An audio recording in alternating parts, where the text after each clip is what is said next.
शरीर की रचना। जब उत्साह ने संकल्प के घर से अपनी स्त्री को प्राप्त किया, विवाह करके अपने घर ले आया, उस समय कौन कन्या पक्ष के लोग थे और कौन से वर पक्ष के लोग थे, और उसमें कौन श्रेष्ठ वर माना गया था।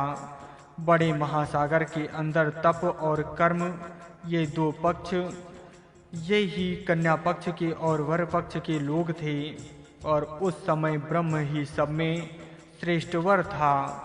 देवों से 10 देव साथ साथ बने थे।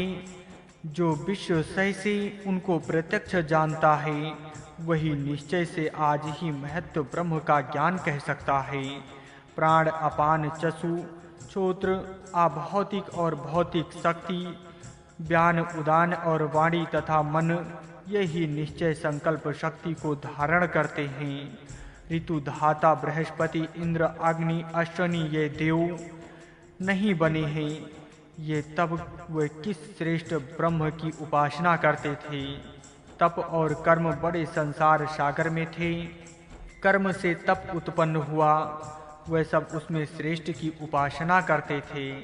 जो इससे पूर्व की भूमि थी, जिसको बुद्धिमान लोगों ने जान लिया था, जो उसे अलग अलग नाम से जानता है, उसे पुराण चित कहा जाता है। किससे इंद्र, सोम और अग्नि उत्पन्न हुआ, किससे त्वष्टा उत्पन्न हुआ और किससे घाता बना है। इंद्र से इंद्र, सोम से सोम, अग्नि से अग्नि उत्पन्न हुआ, त्वष्टा से त्वष्टा उत्पन्न हुआ तथा धाता से धाता हुआ है। जो ये 10 देव पूर्व समय में देवों से उत्पन्न हुए थे, अपने पुत्रों को स्थान देकर किस लोक में रहने लगे। जब केशों, हड्डियां, स्नायुओं, मांस और मंजा को इस देह में भर दिया और शरीर को पांव वाला किया, तब वे भरने लगे। किस लोक में अनुकूलता के साथ प्रविष्ट हुआ, किसको केशों और किसके स्नायुओं को, कहाँ से हड्डियों को इनसे भर दिया, किसने अवयों, पर्वों और मंजा को तथा मांस को कहाँ से भर दिया। यह देव संचित अर्थात सींचने वाले के नाम हैं, जो संसार भर को भर देते हैं। सब मरण धर्म वाले शरीर को खींचकर ये देव पुरुष के प्रति प्रविष्ट हुए हैं। कौन सा ऋषि है जिसने जंघों और जानुओं वाले पांवों को, सिर, हाथ और मुख को, पीठ, हंसली और पसलियों को वो सब जोड़ दिया है। सिर, हाथ और मुख, जीभ, गर्दन और हड्डियां, इस सब पर चर्म का वेष्टन करके बड़ी जोड़ने की शक्ति ने जोड़ दिया है। जो ये बड़ा शरीर संध्या नाम जोड़ने की शक्ति द्वारा जोड़ा गया है, जिससे आज ये प्रकाशता है, इसमें किसने वर्ण को भर दिया है। वह देवों ने शिक्षा दी है, उसे सूती बधु ने अर्थात बुद्धि ने जान लिया है। जो सबको वश में रखने वाले हैं, इस शक्ति का नाम भार्या है, उसने इसमें वर्ण को भर दिया है। जो त्वष्टा का पिता उच्चतर श्रेष्ठ त्वष्टा है, उसमें जब इस शरीर में छिद्र किए, तब मरण धर्म वाला घर करके देवों ने पुरुष में प्रवेश किया। निद्रा, आलस्य, पाप भावना, ये सब पापी मन की देवताएं हैं, तथा वृद्धा अवस्था, गंजापन और श्वेत बाल होना, ये सब शरीर के अंदर प्रविष्ट हुए हैं। चोरी, दुराचार और कुटिलता, सत्य, यज्ञ और बड़ा यश, बल, छात्र, तेज और सामर्थ्य, ये सब शरीर के अंदर प्रविष्ट हुए हैं। ऐश्वर्य और दरिद्र, दान और कंजूसी, भूख और सब प्रकार की तृड़ा शरीर में प्रविष्ट हुई है। निंदा और स्तुति, जो हाँ और ना करते हैं, श्रद्धा, दक्षता और अश्रद्धा, ये सब शरीर में प्रविष्ट हुए हैं।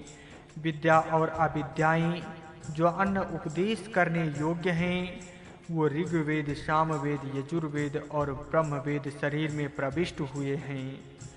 आनंद, मोह, प्रमोद और हास्य, विनोद, ये सब हास्य, चेष्टा और नृत्य शरीर में प्रविष्ट हो गए हैं। आलाप, प्रलाप और वार्तालाप तथा आयोजना, प्रयोग और योग, ये सब शरीर में प्रविष्ट हुए हैं। प्राण, अपान, चक्षु और श्रोत्र, अभौतिक और भौतिक शक्तियाँ, व्यान, उदान, वाणी और मन ये शरीर के साथ चलते हैं। आशीर्वाद और घोषणा, सम्मतियाँ और विशेष अनुशासन, चित्त और सब संकल्प शरीर में प्रविष्ट हुए हैं। बैठना और रहना, त्वरा और कृपणता, गुहा, शुक्र, स्थूल, जल रूप और विभत्स भाव से ये सब शरीर के साथ रहे हैं। उस हड्डी की समिधा बनकर 8 प्रकार के जलों ने सब शरीर की बनावट की है। रेत का घी बनाकर सब देव पुरुष में घुस गए हैं। जो जल और जो देवताएं जो ब्रह्म के साथ विराट हैं, वह सब ब्रह्म शरीर में प्रविष्ट हुआ है। शरीर में वही प्रजापति नामक अधिष्ठाता है। पुरुष की आँख सूर्य और वायु, प्राण विशेष रीति से विभक्त करके बनाए गए हैं और इसकी अन्य आत्मा देवों ने अग्नि के पास दी है। इसलिए निश्चय से ही ज्ञानी विद्वान पुरुष के साथ ये ब्रह्म ऐसा मानता है, क्योंकि सब देवताएं इसमें निवास करती है। जैसे गौएं गौशाला में रहती हैं, प्रथम मृत्यु से 3 प्रकार से सर्वत्र जाता है, वहीं एक से जाता है और वहाँ एक से ही सेवन करता है। गीला करने वाले जलों की वृद्धि होने पर उसमें अंदर शरीर रखा गया है। इसके बीच में वो स्वरूपी शरीर रहता है, इसलिए उसे शव कहते हैं। शरीर की रचना और योग्यता, सब प्राणियों की शरीर की रचना विशेष अद्भुत है। उसमें मानव शरीर की रचना तो विशेष ही विलक्षण है। मानवीय शरीर की रचना को परमात्मा की कारीगिरी की परम विधि कहा जाए तो कोई अत्युक्त नहीं। इस मानव शरीर की रचना और उसमें आत्मा का निवास तथा संपूर्ण देवताओं का स्थान आदि का रहस्यमय वर्णन इस सूक्त में किया है। इस दृष्टि से ये सूक्त विशेष महत्व का है। जो संकल्प था उसकी कन्या संकल्प शक्ति थी। इस शक्ति का विवाह होना था। दूसरा आत्मा था, उसका मृत्यु अर्थात उत्साह रूप सामर्थ्य था। इसका विवाह संकल्प शक्ति के साथ करने का निश्चय हुआ था। इसमें वर पक्ष और वधू पक्ष के बहुत से लोग थे और इसमें जो वर पक्ष में मुखिया था उसी का नाम ज्येष्ठवर था। यही मनु भी कहा जाता था। इस महान अपरियाद संसार सागर में तप और कर्म ये 2 पक्ष थे। एक पक्ष तप करने वाले संयमों का था और दूसरा पक्ष कर्म करने वाले का था। कर्म करने वाले में भी एक सकाम कर्म करने वाले और दूसरे निष्काम कर्म करने वाले थे। इस तरह 2 ये पक्ष के लोग थे। इनमें वधू के पक्ष में कई थे और दूसरे वर पक्ष में थे। इनमें ब्रहा ही सबसे मुखिया वर था। 10 बड़े देव हैं, उनके छोटे पुत्र 10 होते हैं। ये देव कौन हैं और उनके पुत्र कौन हैं, इस तत्व को जो जानते हैं उनको ही बड़े ब्रह्म का ज्ञान होता है और वही उसका उपदेश कर सकते हैं। अतः इस तत्व का ज्ञान प्राप्त करना मनुष्य के लिए अत्यंत आवश्यक है। प्राण, अपान, व्यान, उदान, आँख, कान, नाक, वाणी, मन और बुद्धि तत्व ये 10 देव हैं जो मानवीय शरीर में निवास करते हैं। यही संकल्प विविध प्रकार के रहते हैं और बुरे भले विचार मनुष्य करता रहता है। इनमें प्राण, अपान, व्यान और उदान ये प्राण हैं और ये तप करने वाले देव हैं, अर्थात ये निराहार रहकर भोग न करते हुए जन्म से लेकर मृत्यु पर्यंत तक कर्म करते हैं। इस कारण इनको तप करने वाले ऋषि कह सकते हैं। दूसरे देव आँख, नाक, कान, वाणी और मन हैं। ये काम करने में दत्त चित्त रहते हैं। कर्म करते हुए ये थक जाते हैं, तब इनको विश्राम देना पड़ता है। ये भोग भी भोगते हैं, ज्ञान भी प्राप्त करते हैं और कुछ कर्म भी करते हैं। इनको अन्न देने से ये समर्थ रहते हैं और कार्यक्षम होते हैं। अन्न न मिला तो ये कृष्ण होते हैं और अंत में अति क्षीण होते हैं। प्राणों के सम्मन ये भूखे रहकर तपस्या ही नहीं कर सकते।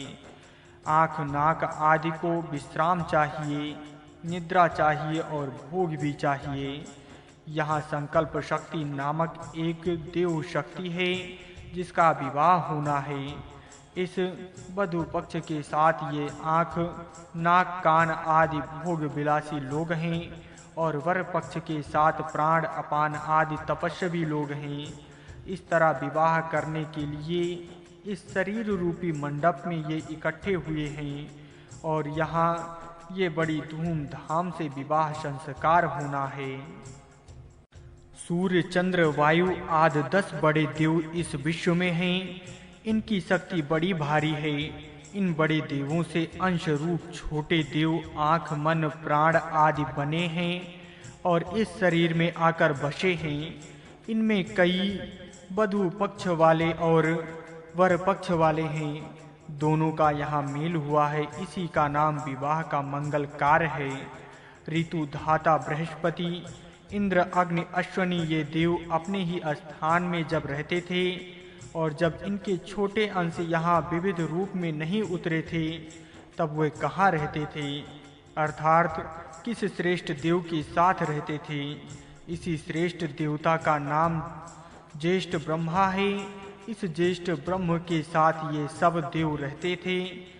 इस बड़े विश्व में कार्य करते थे, परंतु वहाँ से इस छोटे विश्व में अर्थात शरीर में आकर इनका निवास नहीं हुआ था। अर्थात ये समय शरीर रचना के पूर्व का है।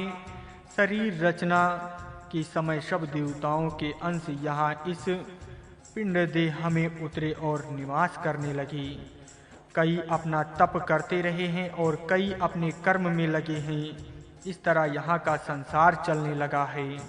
इसी का नाम शरीर निर्मित है। तप और कर्म करने वाले देव हैं, ऐसा कहा गया है। यहाँ ध्यान में रखना चाहिए कि कर्म से ही तप होता है। कर्म ना किया जाए तो तप बनता ही नहीं, अतः कर्म मुख्य है। श्रेष्ठ ब्रह्म की उपासना भी एक पवित्र कर्म है। सभी संसार इस कर्म से ही चल रहा है। कर्म के बिना कुछ भी नहीं होता। ये देखकर मनुष्य को शुभ कर्म करने चाहिए।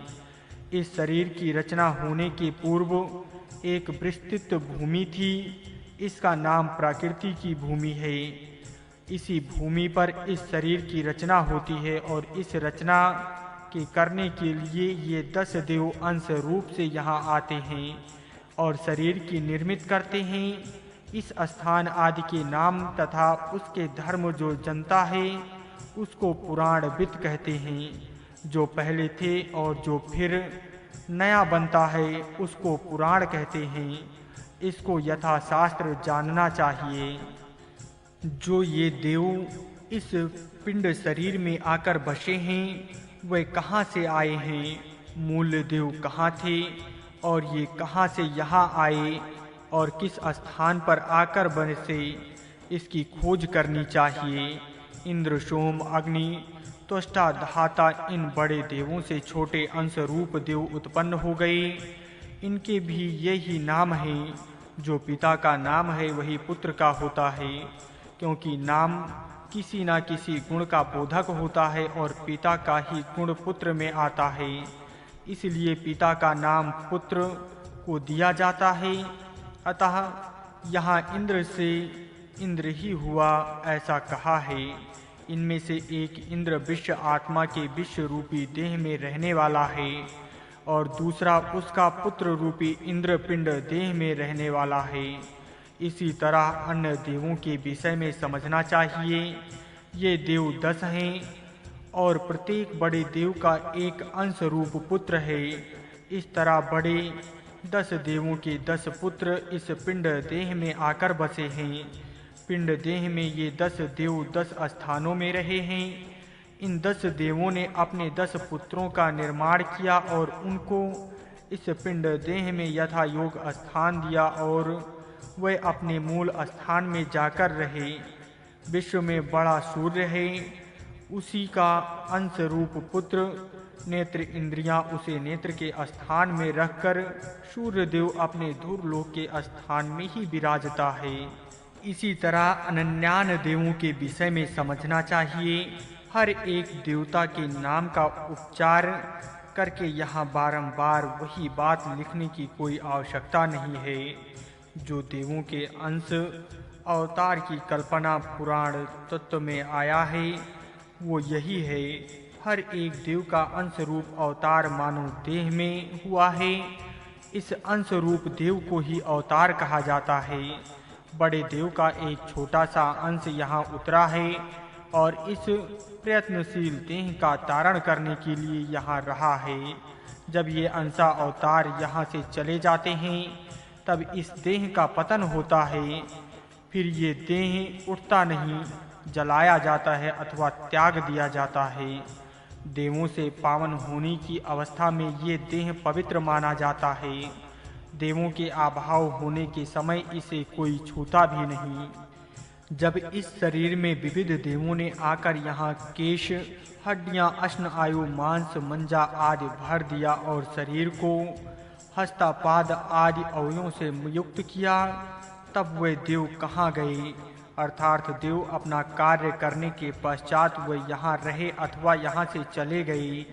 इसका उत्तर यही है कि वे यहीं निवास करके रहते हैं, क्योंकि मृत्यु के समय वही ये जाते हैं। इस देह में कौन सा देव कहाँ रहता है, इसका ज्ञान उपनिषद के आधार से इस तरह है।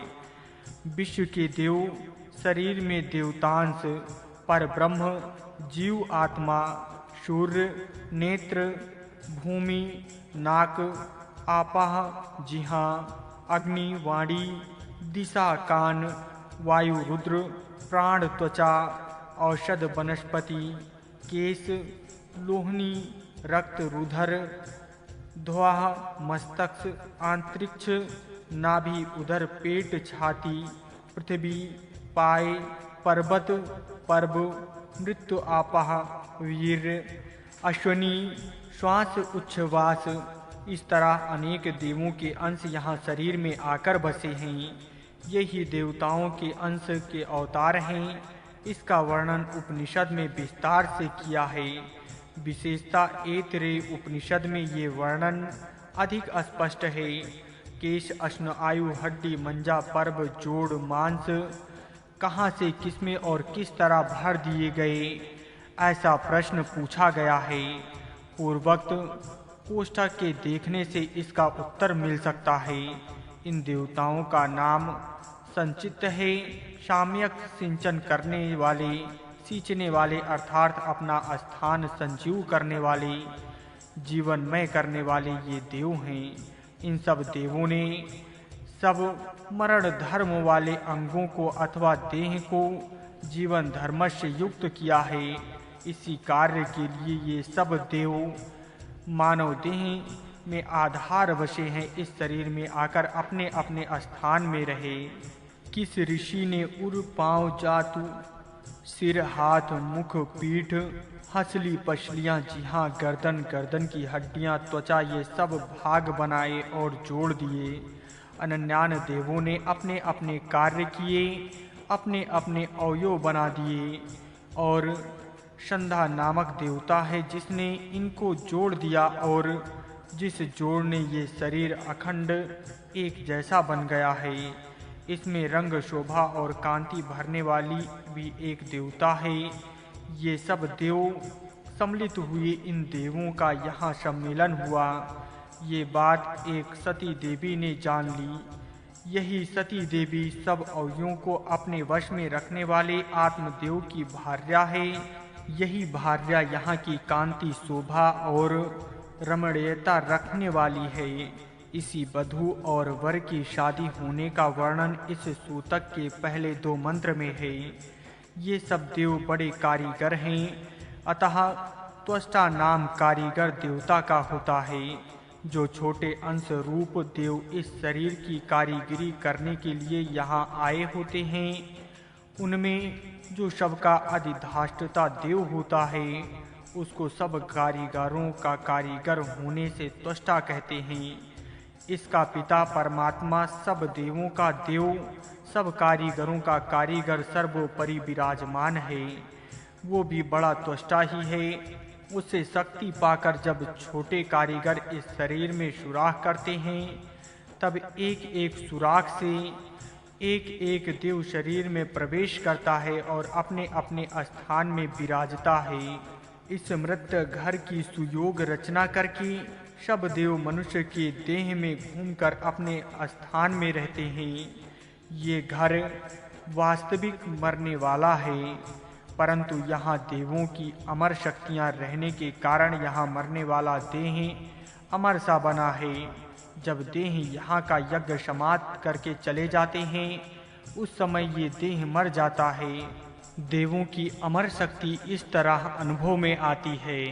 इस शरीर में निद्रा, जागृति, सुस्ती, उद्गीता, निरृति, पाप वासना, पुण्य भावना, पाप पुण्य, जरा, तारुण, खलिल, बहुकेश होना, पलित, श्वेत तत्व, कृष्ण तत्व, बालों का श्वेत होना और काले होना, चोरी, अस्तेय, दुष्टकृत्य, सुकृत्य, वृजन, सरलता, सत्य, असत्य, यज्ञ, अयज्ञ, यश, आयस, बल, बलहीनता, छात्र, निर्बलता, ओज, शरीर शक्ति, आशक्ति, भूक्ति, ऐश्वर्य, अभूति, निर्धनता, राति, दान, आरती, कंजूसी, क्षुधा, भूख न लगना, निंदा, स्तुति, हाँ और ना करना, श्रद्धा, अश्रद्धा, दक्षता, आचरण, विद्या, अविद्या, ज्ञान, अज्ञान, आनंद, दुख, मोद, कष्टक, हास्य, रोदन, नष्टि, नाश, नृत्य, अनृत्य, आलाप, प्रलाप, मौन, प्रयोग, वियोग, ये सब भाव शरीर में होने लगे हैं। ये भाव शरीर में प्रत्यक्ष दिखाई देते हैं। प्राण, अपान, व्यान, उदान, चक्षु, श्रोत्र, छति, आछति, वाणी, मन, ये 10 ही शक्तियाँ शरीर में रहती हैं और उक्त कार्य करती हैं। आशीर्वाद, क्रोध के शब्द, अनुकूल प्रतिकूल शब्द, संकल्प, विकल्प, स्थिरता, चंचलता, तुष्टा, शक्ति, कृपणता, उदारता, गुहा, प्रगट, शुक्र, निर्वीर्य, स्थूल, कृष्य, विभंस, सब ये सब भाव शरीर में प्रविष्ट हुए हैं। इस यज्ञ के हवन के लिए रेत का घी बनाकर उस रेत की आहुति स्त्री के गर्भाशय में डालनी होती है।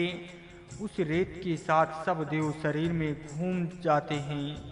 वीर्य के प्रत्येक अणु में पिता के संपूर्ण शरीर का अर्थात उस शरीर के हर एक इंद्रियों का संस्वत्व रहता है और उस संस्वत्व के साथ पिता के शरीर के देवता अंश भी रहता है, अर्थात देवतांश को ही सत्वांश समझ लिया जाए। पिता के सादृश्य पुत्र के शरीर के अंग प्रत्यंग होते हैं। इसका यही कारण है। इस रेत में शरीर की सब सत्व होता है और इस शरीर पुत्र बढ़कर पिता जैसा होता है। इससे रेत का घी बनाकर सब देव में शरीर किस रीति से घूमते हैं, इस बात का पता पाठकों को लग सकता है। जो सब देवताएं हैं और जो पानी है, जो ब्रह्म के साथ विराट पुरुष हैं, ये सब देव रेत के साथ शरीर में घूमते हैं। जल तो वही प्रवाही पदार्थ रूप से गर्भाशय में रहता है। उसमें वीर के साथ सब देवतांश पहुँचते हैं। सब विराट पुरुष का सत्व वहाँ पहुँचता है। स्वयं ब्रह्म का अंश जीवन आभाव से वहाँ पहुँचता है। इस ब्रह्म के अंश के साथ सब अन्य देव अपने अपने स्थान में रहते हैं और वहाँ के अवयव अपने रहने योग्य बना देते हैं। हर एक स्थान में योग्य सुराख बनाते हैं और वहाँ ठीक रीति से रहते हैं। जो ब्रह्मा का अंश जीवन भाव से शरीर में आता है, वही इस शरीर में प्रजापति संज्ञक जीव आत्मा होकर सबका पालन करता है। जब तक यहाँ इस शरीर में रहता है, तभी तक अन्य देवों का निवास यहाँ रहता है। जब ये ब्रह्मास शरीर का छोड़ देता है, तब अन्य देव भी छोड़कर उसके साथ चले जाते हैं। इसलिए इनका पालक होने से शरीर में यही प्रजापति कहलाता है। मनुष्य के शरीर में सूर्य आँख बना है, वायु प्राण बना है और अन्य देव अन्य इंद्रिया स्थानों में रहे हैं। यहाँ सबको उष्णता देने का कार्य अग्रिम कर रहा है। जब अग्निदेव अपना कार्य स्थगित करता है तब ये शरीर ठंडा हो जाता है और अनन्यान देव यहाँ रहने में असमर्थ हो जाते हैं।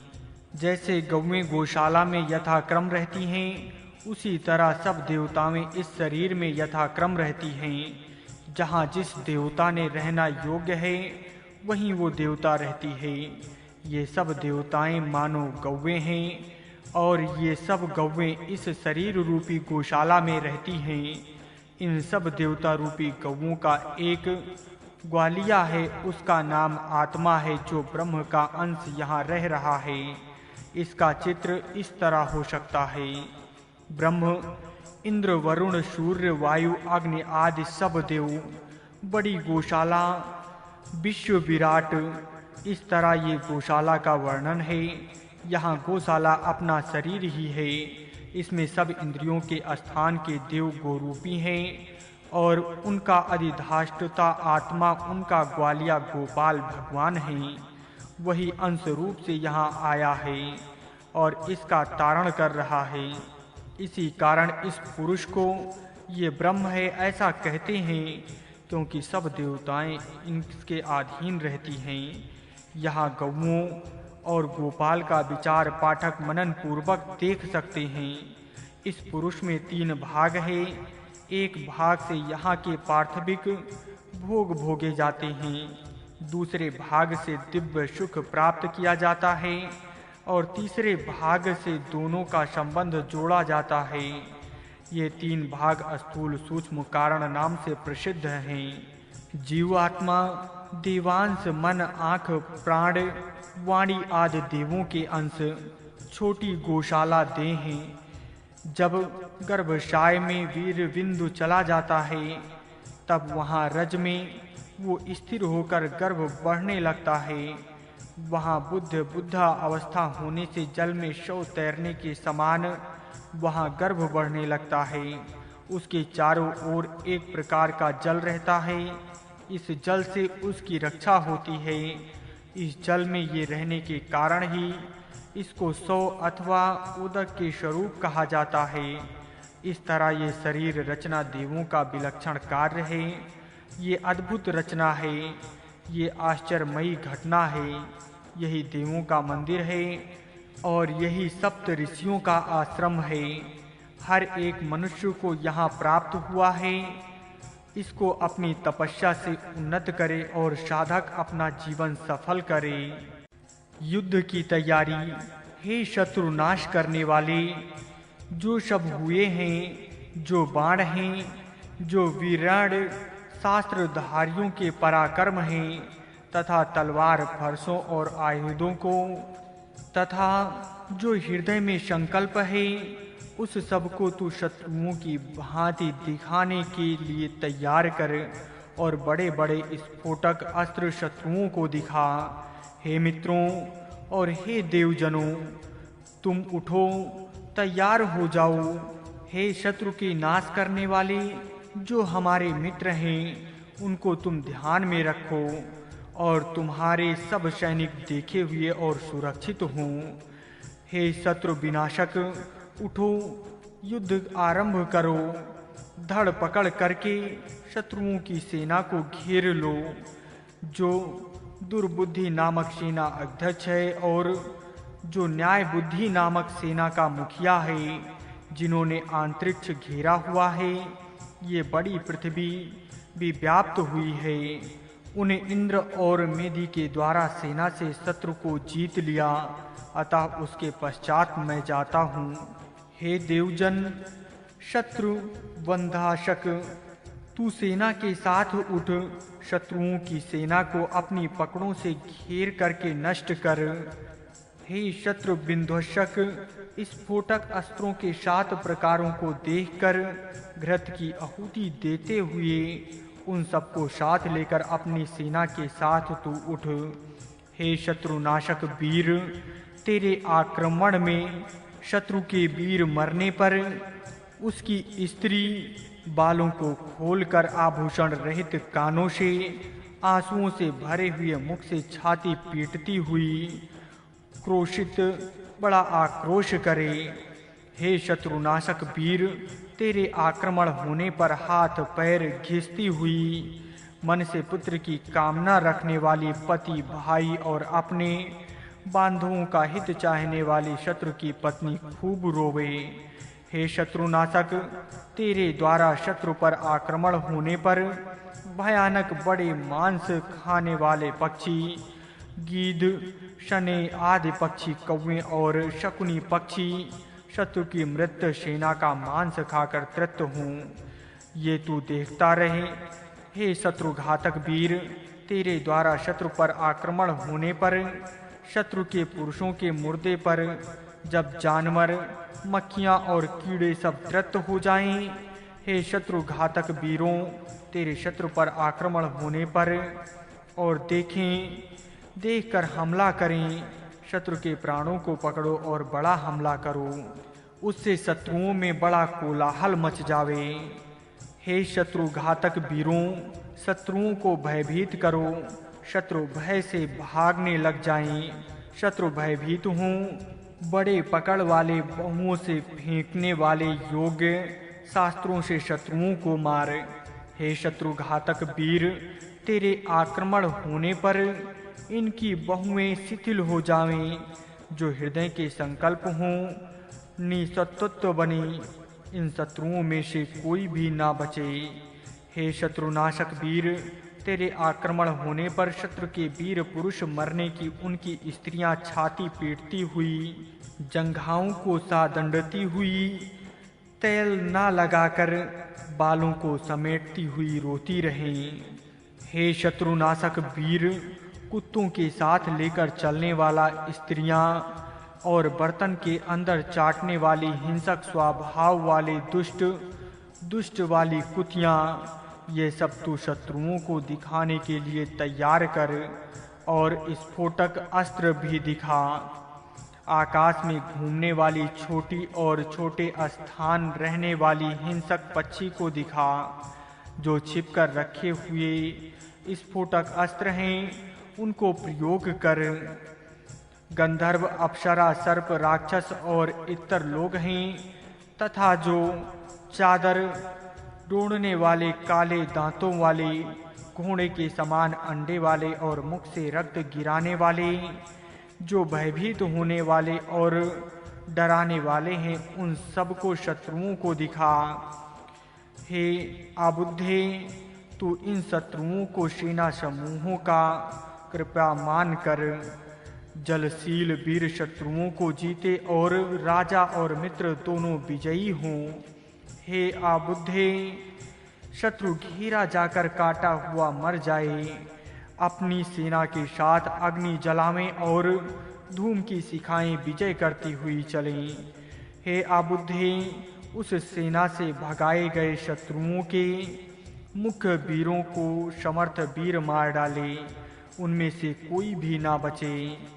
शत्रुओं के हृदय उखड़ जाएं, शत्रुओं का प्राण ऊपर ही ऊपर चला जाए, शत्रुओं के मुख सूख जाएं, परंतु हमारे मित्रों को ये कष्ट ना हो। हे अबुद्धे, जो धैर्य वाले और जो भीरू हैं, जो दूर भागने वाले और जो रुधर हैं, अंधकार से घिरे हुए हैं और जो बकरों के समान गुजारा करने वाले हैं, उन सबको तू शत्रुओं के दिखाने के लिए आगे कर और स्फोटक अस्त्रों से शत्रुओं के प्रति दिखा। आबुद्धि और त्रिशंध, ये हमारे वीर नायक हमारे शत्रुओं को मार दें। हे वृत्तनाशक, पश्चिपते इंद्र प्रभु, इन शत्रुओं को सहस्त्रों की संख्या हमें मार दें। हे अबुद्धे, वनस्पतियों और वनस्पति से बने पदार्थों, औषधियां, लताएं, गंधर्व, अप्सरा, सर्प, देव, पुण्यजन और पितरों को तू शत्रुओं को दिखा और स्फोटक अस्त्रों को प्रदर्शित कर, जिससे शत्रु डर जाएं। हे अबुद्धे, तुम्हारा आक्रमण होने पर शत्रुओं का निरीक्षण करने के पश्चात हमारे शत्रुओं के ऊपर आदित्य देव बृहस्पति और मारुत अधिकार करें। इंद्र, अग्नि, धाता, मित्र, प्रजापति, ये देव तुम शत्रुओं पर शासन करें, ऋषि लोग शासन करें। हे मित्रों, हे देवजनों, तुम उन सब शत्रुओं के अधिपति हो, उठो तैयार हो जाओ। इस युद्ध में उत्तम प्रकार जय प्राप्त करके अपने अपने देश जाकर सुख से रहो। युद्ध की नीति। वेद में युद्ध विषयक अनेक सूक्त हैं और अनेक सूतकों में युद्ध विषयक निर्देश है। इसी प्रकार ये सूतक है।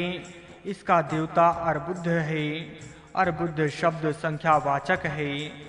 वैसा ही न्यायबुद्ध भी है। अर्बुद्ध 10 करोड़, न्यायबुद्ध 1 अरब, इस तरह ये संख्या मानी गई है। अर्बुद्ध से 10 गुना न्यायबुद्ध है। 10 कोटों संख्या अर्बुद्ध में 100 कोटि न्यायबुद्ध में होता है। कईयों के मत से दोनों संख्या का समान अर्थ 10 कोटि ही होता है। कुछ भी हो, 10 कोटि संख्यावाचक ये शब्द हैं, इसमें संदेह नहीं है। इतना सेना किसी सेनापति के अधीन रहेगी ऐसा प्रतीत नहीं होता। 10-20 लाख सेना को सेनापति चलाता है, ऐसे उदाहरण इतिहास में हैं। अतः वहाँ तक इस संख्या को मर्यादित समझना चाहिए, ऐसा कई कहते हैं। इनके मत से अर्बुद्ध शब्द से 1 लाख सेना समझी जाए और न्यायबुद्ध से 10 लाख सेना मानी जाए, परंतु यह एक मत है, इसके लिए कोई विशेष प्रमाण नहीं है। जिस सेनापति के अधीन जितनी सेना होती है उसको वैसा नाम मिलता है, अर्थात जिसके पास अर्बुद्ध सेना हो उसका नाम अर्बुद्धि, और जिसके पास न्यायबुद्ध सेना हो उसका नाम न्यायबुद्धि होना स्वाभाविक है। अतः ये नाम सेनापति के वाचक हैं। श्री सारण्याचार्य कहते हैं कि ये नाम सर्प के वाचक हैं। इस वचन के अनुसार अर्बुद्ध क्रुद्ध का पुत्र सर्प जाति का ऋषि है। उसके 2 पुत्र थे, एक अर्बुद्धि और दूसरा न्यायबुद्धि। ऐसा मानने पर भी ये सेनापति थे, ऐसा ही मानना पड़ता है।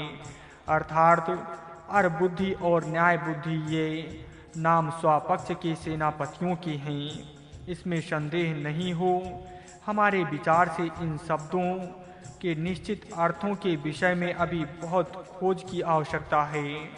तब तक सूतक के पूर्वापर संबंध हम इनको विशेष अधिकार के सूर्य सेनापति ही समझते हैं। इस सूतक का अर्थ ध्यान में आने के लिए ऐसा समझ लिया जाए कि एक राजा है, उसके पास इस तरह के सैनिक और सेनापति हैं और शत्रु से युद्ध छिड़ गया है। इस अवस्था में क्या करना चाहिए, ये उपदेश यहाँ है। अपने सैनिकों का जो बाहुबल है, उसके पास जो धनुष बाण परशु तलवार आदि आयुध समूह हैं, उन सब की ऐसी ढंग से रचना करो कि उनको देखकर ही शत्रु भयभीत हो जाएं। अपने सैन्य की और अपने शास्त्रों की सुसज्जता ऐसी करनी चाहिए और उसका प्रभाव शत्रु पर ऐसा पड़ना चाहिए कि शत्रु युद्ध करने के लिए खड़ा तक ना रहे। जो अपने मन के संकल्प हैं, जिस कारण युद्ध के क्षेत्र में उतरना पड़ता है, यह सब ऐसी योजना से जगत में उद्देशित करना चाहिए कि जिससे जनता को पता लगे कि शत्रु के पक्ष में ही बड़ा भारी दोष है और अपना पक्ष निर्दोषी है, परंतु धर्म रक्षा के लिए ही हमें युद्ध करना आवश्यक हुआ है। इस ढंग से जनता के मन में शत्रु का पक्ष अत्यंत निर्बल होता है और अपने पक्ष को जनता की अनुकूल सम्मति मिलती है। युद्ध में जय मिलने के लिए इसकी बड़ी भारी आवश्यकता है। पांडवों का सैन्य बल कम था और कौरवों का अधिक था। शास्त्र बल भी पांडवों की अपेक्षा कौरवों की ही अधिक था। तथापि कौरवों की निंदा जनता में इतनी हो चुकी थी कि वे जनता की दृष्टि में मर चुके थे। इसका लाभ पांडवों को मिल गया। यही युद्ध नीति की बात इस मंत्र में सूचित की है। जिसको परास्त करना है उस पर अपने शास्त्र साधनों का प्रभाव जमाना चाहिए और मन के संकल्पों से भी उसे जीतना चाहिए। इस प्रकार की जीत होने के पश्चात युद्ध में प्रत्यक्ष रण क्षेत्र पर जीत होने की संभावना हो सकती है। शत्रु को अपने उदारों का प्रदर्शन कराना चाहिए।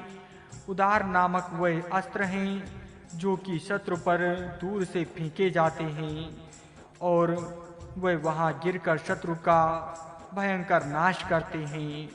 जैसे बारूद के पात्र होते हैं, उनको आग लगाने से जलती है और अंधेरे में उसे बारूद के ज्वलन का बड़ा वृक्ष सा बाहर आता है। इसका नाम है उदार। अंदर से ऊपर से फेंकना, अंदर से एकदम बाहर आना और चारों ओर फेंका जाना। जो अंदर से बाहर और ऊपर की ओर फेंका जाता है उसका नाम उतार है। इस अस्त्र को शत्रुओं के ऊपर फेंके जाने पर वो वहां फटता है और उसके अंदर विनाशक पदार्थ वेग से बाहर फेंके जाते हैं, जिससे शत्रु का नाश हो जाता है। इस तरह के उदार अनेक प्रकार अपने पास हैं और युद्ध होने पर इनके द्वारा शत्रु का नाश अति शीघ्र करना हमें सुलभ है। ये बात शत्रु के साथ हृदय में जैसी हो वैसी स्थिर करनी चाहिए, जिससे शत्रु डरेगा और युद्ध के लिए खड़ा ही नहीं होगा। इस दिखावे से भी बहुत बार कार्यभार हो सकता है। जितना दिखावा करना होगा उतना ही करना, परंतु अपने गुप्त शास्त्र शत्रु को नहीं दिखाने चाहिए, क्योंकि अपने सब शास्त्रों का पूर्ण पता शत्रुओं को लगना नहीं चाहिए। अपने पास अद्भुत शास्त्र है, उनसे शत्रु का विनाश शीघ्र हो सकता है। इतना ही प्रभाव शत्रु के मन पर स्थिर करना चाहिए। युद्ध के बिना शत्रु का नाश करने की ये योजना है। इन अपने उदार नामक शास्त्रों का प्रदर्शन करने का उद्देश्य मंत्र 1, 15, 22, 24 में किया है। इसका ठीक अर्थ समझना चाहिए, नहीं तो अर्थ का अनर्थ होने में विलंब नहीं लगेगा। यहाँ केवल प्रदर्शन अर्थात दिखावा करना है। ये दिखावा केवल शत्रु पर अपनी शक्ति का प्रभाव जमाने के लिए ही है। जो अपनी असली सामर्थ्य है वो इस दिखावे में प्रदर्शित नहीं होनी चाहिए, अर्थात दिखावा ऐसा ही हो कि शत्रु इस दिखावे में ही दब जाए। पश्चात सब सेना को सज्ज करके सब सेनापति तैयार रहें। किस समय लड़ना पड़े इसका पता नहीं होता, अतः सर्वदा शानद्ध रहना चाहिए। अपने जो मित्र राजा हैं उनकी शक्ति का भी विचार करना चाहिए। सुरक्षिता के साथ वह अपने को यथा समय मिले, इस विषय में सदा दक्ष होकर कार्य करने चाहिए। अपने विजय की निश्चितता होने के लिए ये सब इसी तरह करने योग्य हैं। बाहर अपनी शक्ति बड़ी है ऐसा प्रभाव फैलाना, उसी तरह अपनी तैयारी करना, सदा अपनी सेना की सज्जता रखनी और अपने मित्र दलों की सुरक्षिता स्थिर करनी, ये कार्य युद्ध के पूर्व करने के हैं। जब युद्ध छिड़ना अपरिहार्य के हो जावे तो अपनी तैयारी करके उठना और युद्ध का आरंभ करना। इसमें शत्रु को सोचने का भी फुर्सत नहीं देनी चाहिए। ये विशेष सूचना मनन करने योग्य है। शत्रु के साथ जो युद्ध करना है उसमें आदान और सादान ये दो प्रकार की युद्ध विधियां हैं। एक से शत्रु को एकदम चारों ओर घेर कर पकड़ना होता है और दूसरे में मिलकर शत्रु पर एकदम हल्ला करना होता है। इस तरह के युद्ध से शत्रु की बड़ी सेना हुई है तो भी युद्ध में विजय संपादन किया जा सकता है। जब इस तरह विजय की संभावना हो तभी शत्रु के सामने जाकर उस पर चढ़ाई करनी चाहिए।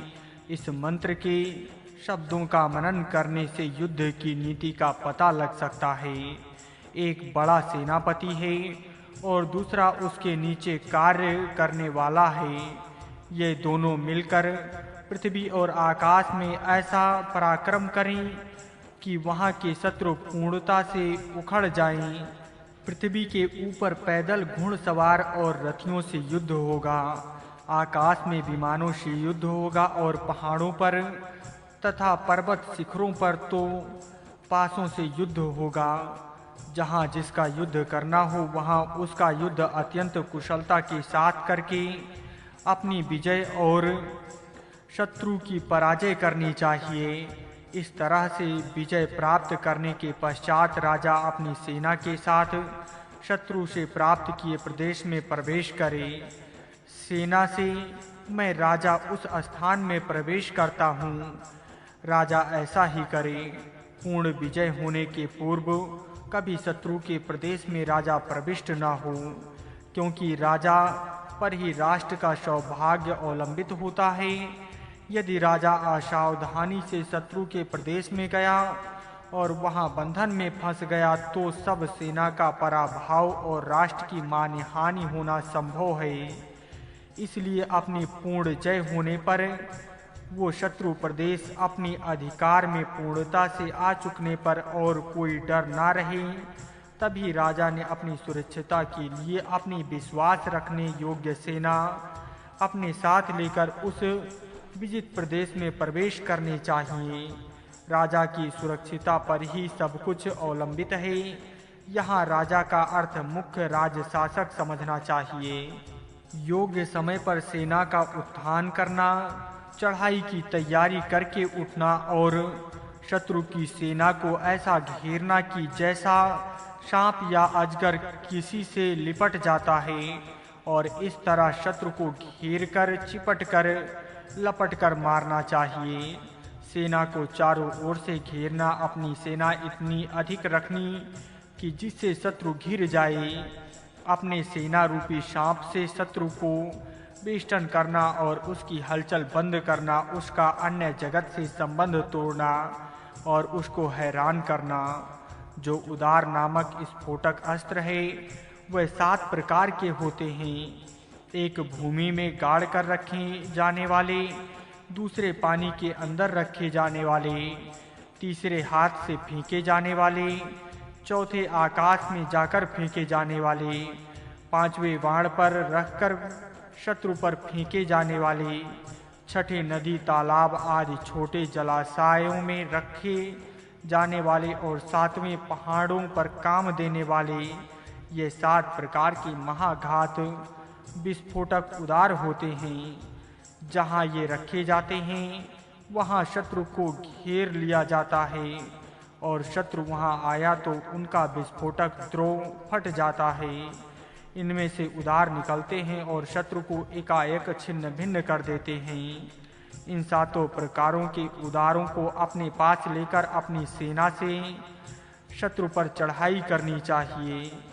हवन अग्नि में घृत की आहुतियां देकर सब सैनिकों को सिद्ध होना चाहिए और एकदम शत्रु पर हमला प्रारंभ करना चाहिए। ये प्रायः सवेरे का ही हवन है और चढ़ाई का सूचक है।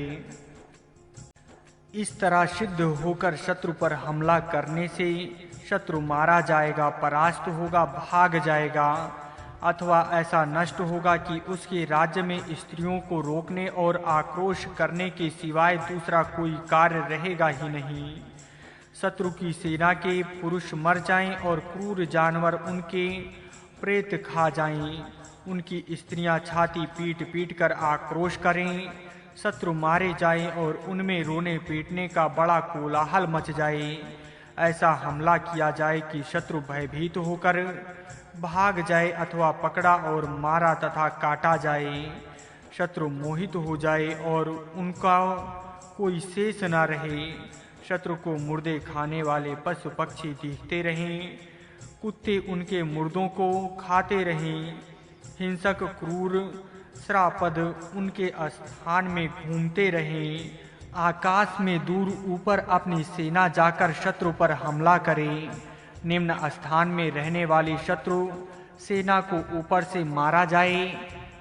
भूमि में अथवा जल में अदृश्य करके उद्रणशील अस्त्र है उनका स्फोट होकर शत्रु मारे जाएं। गंधर्व, अप्सरा, सर्प, राक्षस व इतर लोगों की सहायता लेकर शत्रु को उखाड़ा जाए। इस तरह शत्रु का पूर्ण पराभव किया जाए। उक्त रीति से शत्रु का पूरा नाश किया जाए। अपनी सेना का सर्वत्र विजय हो, शत्रु को घेर कर मारा जाए।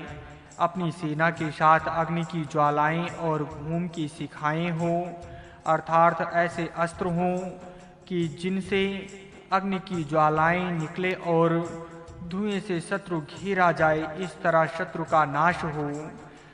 शत्रु सेना के बड़े बड़े वीरों की चुन चुन कर मारा जाए और उनमें नेता कोई न रहे, उनमें कोई नेता न बचे। इस तरह पराजित होने पर शत्रु के हृदय उखड़ जाएं, प्राण चले जाएं, मुख सूख जाए। ऐसा शत्रु न बचने तक हमला होता रहे, परंतु ध्यान रहे कि अपने पक्ष के लोगों को इनमें से कोई कष्ट न हो।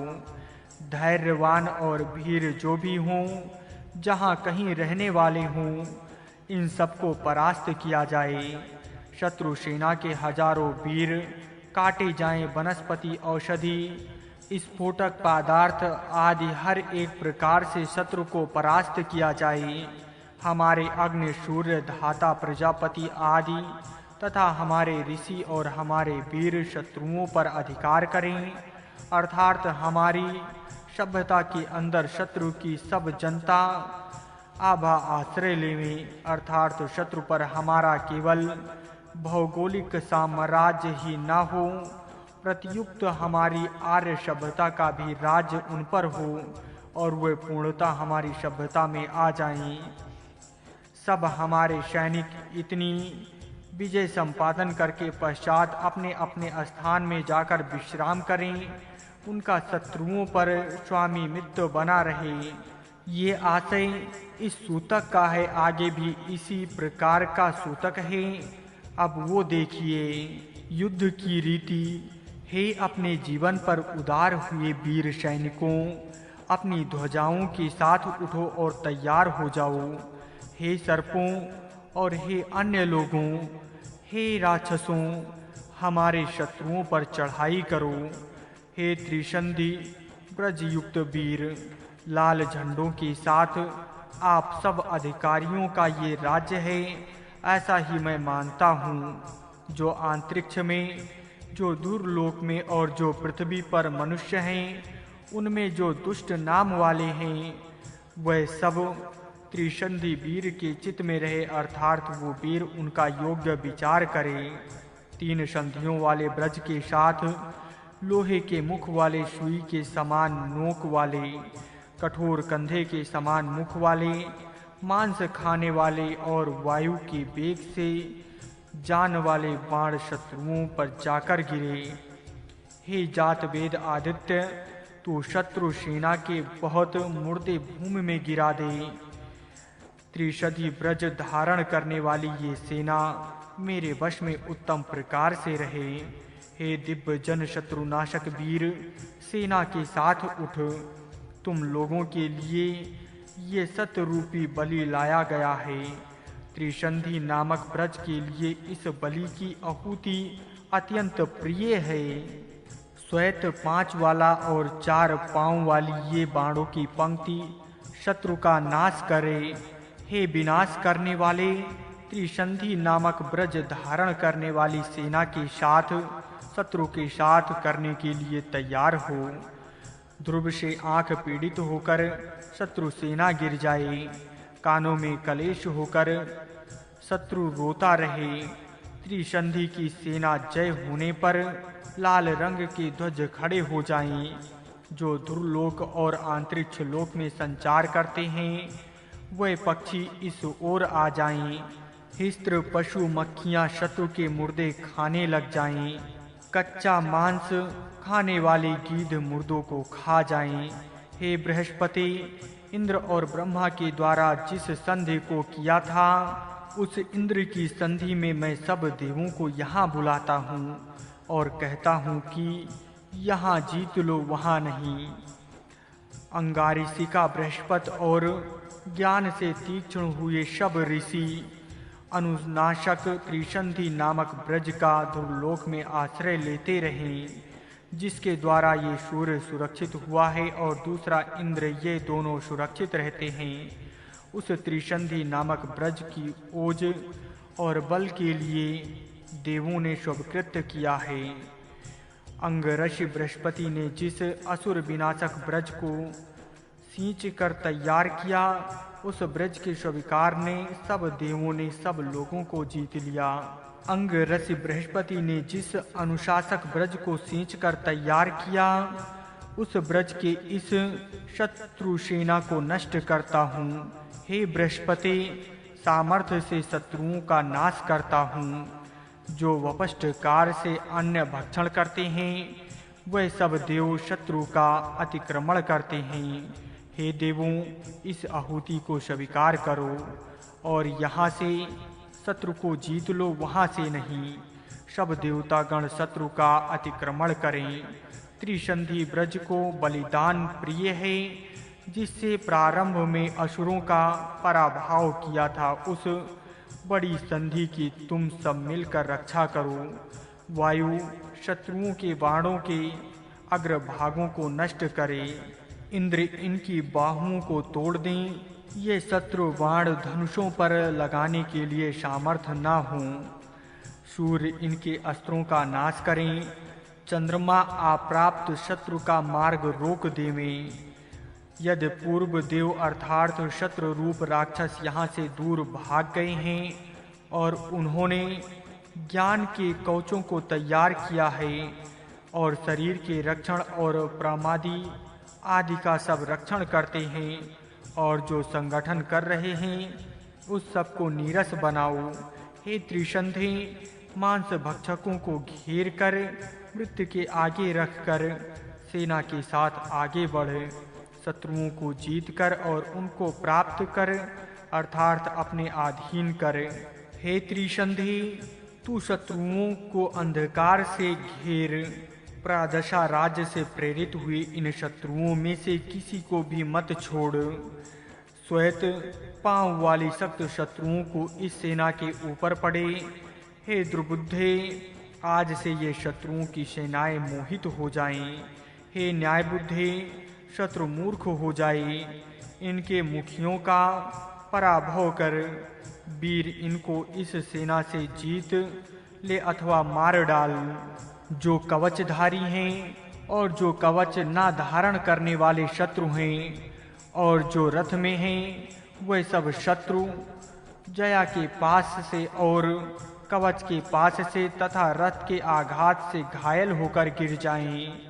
जो कवचधारी और जो कवच ना धारण करने वाले और जो कवचधारी शत्रु हैं, हे अबुद्धे, उन सब मारे हुए शत्रुओं को भूमि पर कुत्ते खावें।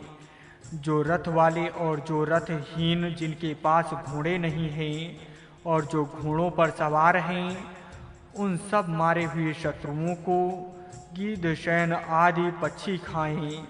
युद्ध में मारी गई शत्रुओं की सेना शास्त्रों से विद्ध हुई है और विकृत आकार होकर गिरे। जो शत्रु हमारी इस पूर्वाभिमुख आई हुई सैन्य की आहुति के साथ युद्ध करना चाहता है, बाणों से मर्मों का छेदन होने के कारण रोने वाले, दुखी चित्त वाले, मर्दित होने के कारण भूमि पर पड़े हुए शत्रु को हिंसत्र पशु खाएं। जिनका देव अनुष्ठान करते हैं, जिसका विरोध नहीं होता है, उसके द्वारा तथा त्रिशंधि ब्रज से वृत्रनाशक इंद्र शत्रु का हनन करे। भयानक युद्ध है बड़ा भयानक, परंतु जब तक मानव जाति के हृदय परिशुद्ध नहीं होते तब तक युद्ध परिहार्य ही है। जब युद्ध टलने वाला नहीं है, कम से कम अति शीघ्र युद्ध टल नहीं सकता, तब उसे परिमाण कारक बनाना चाहिए। अतः युद्ध को परिमाण कारक बनाने के लिए और छात्र भाव की वृद्धि करने के लिए वेद में कई सूतक दिए हैं। उनमें ये सूतक विशेष महत्व रखता है। पाठक इस दृष्टि से इस सूतक का अध्ययन करे। लड़ने वाले वीर अपने जीवन को पूर्णतः समर्पण करके युद्ध के लिए तैयार रहें। जीवन पर उदार हो जाए।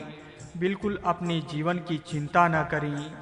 सब सेना के वीर अपने अपने झंडे लेकर चढ़ाई के लिए उठें और तैयार हो जाएं। अपने झंडे की रक्षा करना सैनिकों का कर्तव्य है। ये सैनिक अर्थात अपने साथ अपनी सहायता करने के लिए आए सब वीर मिलकर शत्रु पर धावा करें। यहाँ सर्प राक्षस और अन्य लोग भी शत्रु पर हमला करने के लिए आए दिखते हैं। जो भी अपना मित्र दल है वो सब एक विचार से चढ़ाई करे, आपस में फूट ना हो, प्रत्येक का विचार भिन्न भिन्न ना हो, एक ही विचार से सब योजना में सम्मिलित होकर शत्रु से लड़ें और शत्रु को पूर्णता के साथ परास्त करें। वज्र निर्माण त्रिसंधि नामक एक प्रकार का वज्र है। ये बड़ा प्रखर होता है। तीनों स्थानों में इस शस्त्र की संधि किया जाता है, इसलिए इसका नाम त्रिसंधि रखा गया है। त्रिसंधि वज्र है। ये बात निम्नलिखित मंत्र में कही है। ये त्रिसंधि वाला वज्र है।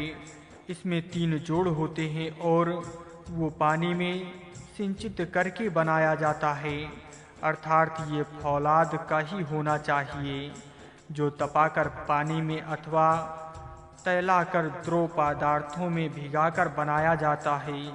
इसके निर्माण के विषय में इस सूत्र में थोड़े से निर्देश हैं जो पाठक शास्त्र निर्माण की विद्या जानना चाहते हैं उनको इस तरह के निर्देश ध्यान में रखने योग्य है।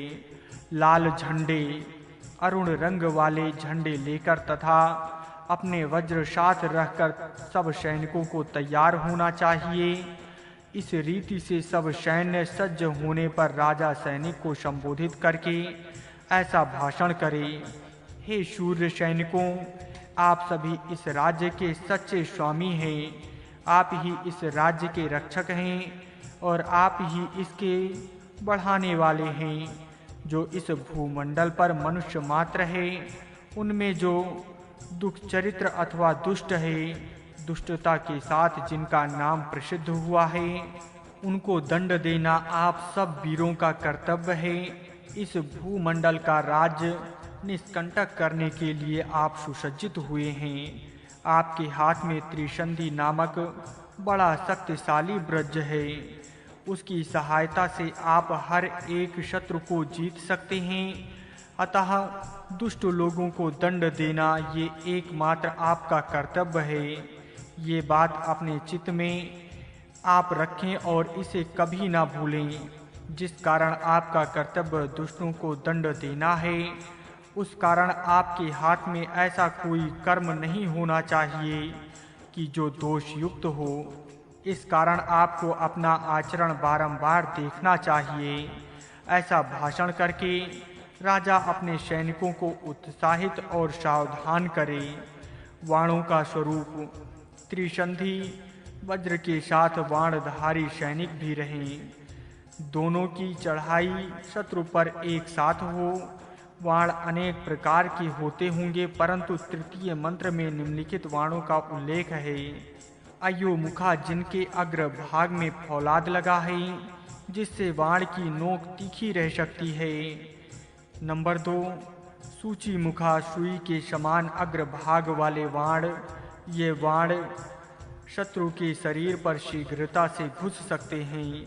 नंबर 3, बिंकती सुखा, कंगे के समान कांटेदार मुख वाले अथवा कंक पक्षी के मुख के समान मुख वाले। इससे विशेष मार्कता सूचित होती है। वतार हंसा और क्रवादा, ये शब्द वाणों का वेग और उनकी मार्कता सूचित करते हैं। इस प्रकार के वाण शत्रु पर फेंके जाते हैं और साथ ही त्रिसंधि वज्र का भी प्रयोग होता है।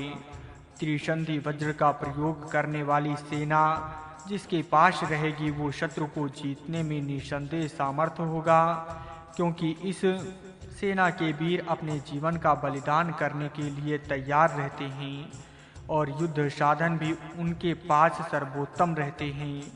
अतः इस सेना के द्वारा समर भूमि में शत्रु के बहुत मुर्दे गिराना संभव हो सकता है। सेनापति अपनी ऐसी सेना के साथ उठे और चढ़ाई करे।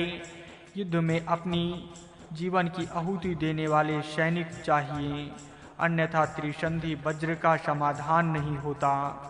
त्रिशंधि वज्र को इस तरह की आहुति प्रिय होती है। इससे पता लगता है कि त्रिशंधि नामक वज्र का चलाना सुलभ नहीं है। शत्रु सैन्य में घुसकर उसका उपयोग किया जाता होगा और इसलिए अपने जीवन की आहुति देने वाले वीर ही त्रिशंधि वज्र के लिए प्रिय समझे जाते हैं। पूर्वोक्त तीसरे मंत्र में बाणों के 3 प्रकार बताए हैं। अब यहाँ 2 प्रकार और बताते हैं। नंबर 4, सितिपदी तीखे पद वाले बाण और बाण का भाग फौलाद का होता है, वो अत्यंत तीक्ष्ण होवे। ये विशेषण हर एक बाण के लिए प्रयुक्त हो जाता है। नंबर 5, चतुष्पदी 4 पद वाले बाण, इसमें काटने वाली धाराएं 4 हुआ करती हैं। पूर्वोक्त बाणों के वर्णन के साथ इन 2 प्रकार का विचार भी पाठक करें। ये सब बाण शत्रु सेना को पर्याप्त प्रमाण में काटे। इस मंत्र में कृत्ता नामक किसी विनाशक प्रयोग का उल्लेख है। कृत्ता का अर्थ काटने वाली। इस कृत्ता का वर्णन अथर्ववेद में अनेक स्थानों पर आया है। इस प्रयोग का ठीक पता नहीं लगता है कि ये क्या है। यहाँ त्रिशंधि वज्र धारण करने वाली सेना के साथ इस कृत्ता का प्रयोग होकर शत्रु सेना का नाश होता है। अतः यह एक शत्रु विशेष ही होगा, परंतु कृत्ता प्रयोग की विशेष खोज करनी चाहिए। धुओं का प्रयोग। धुओं के प्रयोग से शत्रु सेना को पीड़ित करने का वर्णन धूमाक्षी शब्द द्वारा 7वें मंत्र में किया है। यहाँ धुआं किस तरह किया जाता है इसका पता नहीं चलता, परंतु शत्रु सेना खुले मैदान में होने पर इस धुएं से पीड़ित की जाती है, इसमें संदेह नहीं। धूम्रशास्त्र प्रयोग ही ये है। धुओं का कुछ अस्त्र शत्रु पर फेंका जाता है, ऐसा यहाँ प्रतीत होता है। शत्रु की सेना में वो जाता है, गिरता है, फटता है और उसका धुआं वहाँ के सैनिकों में फैलता है और वो घबरा जाते हैं। इस धुएं से शत्रु का सैन्य तप जाता है। संभवतः ज्वर चढ़ता होगा। केवल मानसिक संताप यहाँ अपेक्षित नहीं है, परंतु शारीरिक ज्वर भी अपेक्षित है। इस धुएं से जैसा ज्वर होता है वैसा ही कर्णशूल भी होता होगा और वो शूल इतना भयानक होता होगा कि सैनिक आक्रोश करने लगते हैं। इतनी भयानक वेदना होती है, इतना प्रबल ये धूम्र प्रयोग है। इस ध्रुवों के प्रयोग आँख, फेफड़े आदि को कष्ट, शरीर को ज्वर, कान में वेदना और सब का परिणाम शत्रु सेना का आक्रोश है। इतने प्रबल सशस्त्र जिसके पास होंगे वो विजयी होगा, उसमें कोई संदेह ही नहीं है। इस प्रकार विजय प्राप्त होने पर सैनिक अपने लाल रंग वाले झंडे खड़े कर देते हैं और विजय नंद प्रकट करते हैं। उक्त रीति से शत्रु सेना काटी जाने पर उस सेना के मुर्दों को हिंस्र पशु पक्षी खाएं। उनके मुर्दों की व्यवस्था करने के लिए शत्रु के पास कोई ना बचे, ये आशय यहाँ है।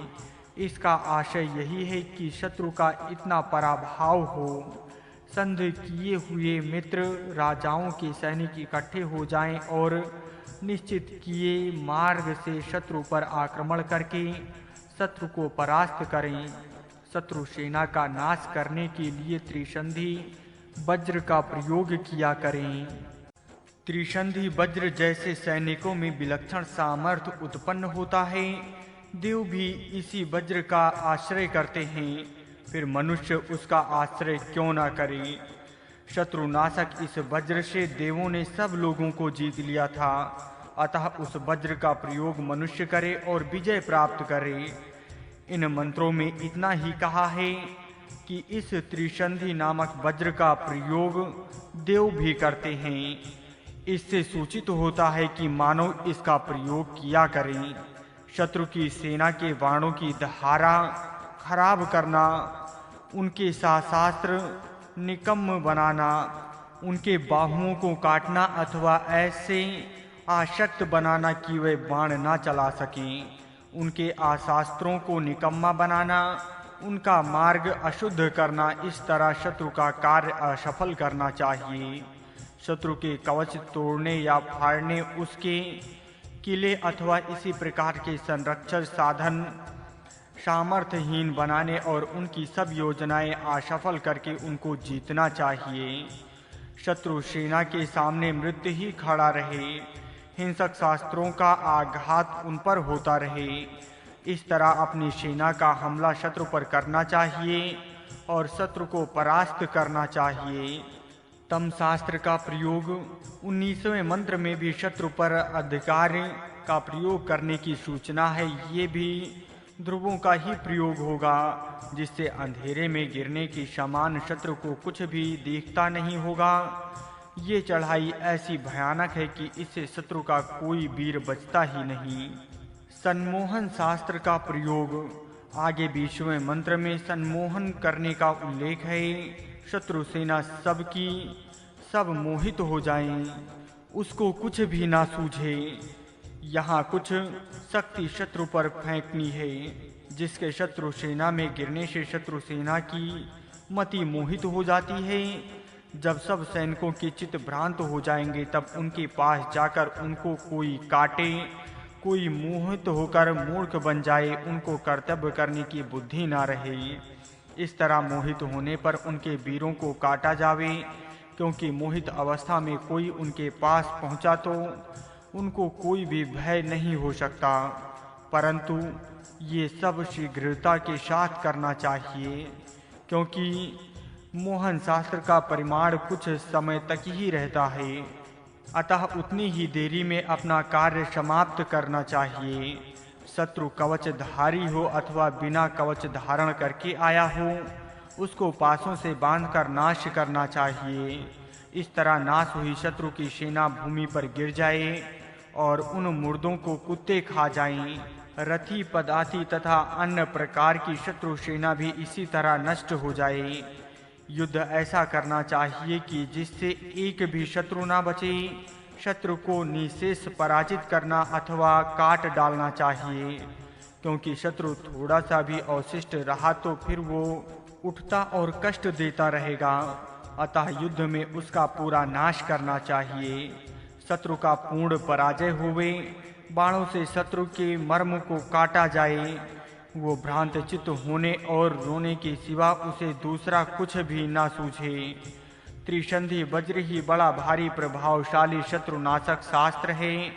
उसके प्रयोग से शत्रु को पूर्णतः नष्ट किया जावे। इस तरह इस कांड में इन सूतकों में युद्ध विद्या का उपदेश किया है। पाठक इनके अध्ययन से वेद की युद्ध नीति जाने और उनमें जो ग्रह भाग हो उसको ग्रहण करें। अथर्ववेद का सुबोध भाष्य। जो मनुष्य ये चाहता है कि राष्ट्र पर अपनी सत्ता अधिकार बना रहे, उसमें निम्नलिखित गुणों का होना आवश्यक है। सत्य प्रियता, उद्योगशीलता, महत्वाकांक्षा के साथ कार्य आरंभ करें और उसको सिद्ध करने का उत्साह, वस्तु स्थिति का उत्तम ज्ञान, धैर्य, साहस और तेजखिता, धर्मनिष्ठा, इंद्रियों का निग्रह, ग्रंथों का पढ़ना और व्याख्यान सुनना, शांत समाधान और आचल्य, परोपकारिता, ईश्वर भक्ति, अंगीकार, किए हुए कार्य में दक्षता, नियमानुसार चलने का अभ्यास, सूत्र, धन संचय, सर्व सहायक पदार्थों का विपुल संग्रह, आपस में एक दूसरे का संस्कार करना, एकता से रहना, दुख और आपत्ति में पड़े हुए लोगों की सहायता करना, यज्ञ अर्थात स्वार्थ त्याग करना, मातृभूमि पर अटल निष्ठा इत्यादि। जिन पुरुषों में ये गुण होते हैं वही अपने राज्य को संभाल सकते हैं और नया राज्य प्राप्त कर सकते हैं।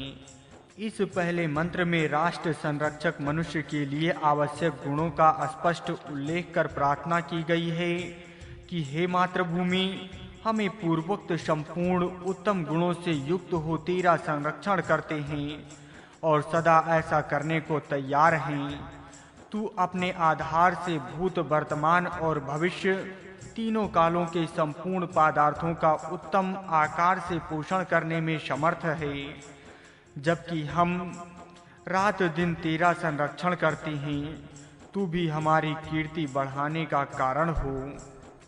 जिस हमारे राष्ट्र या देश के मनुष्य में परस्पर द्रोह नहीं है, प्रयुक्त उनमें पूर्ण एक भाव है, विशेषकर हमारे अगुआ लोगों में, अर्थात हमारी सब प्रकार की रक्षा करने में लोक प्राणियों में परस्पर एक मत है और वे एकत्र हो मिलकर सब काम करती हैं।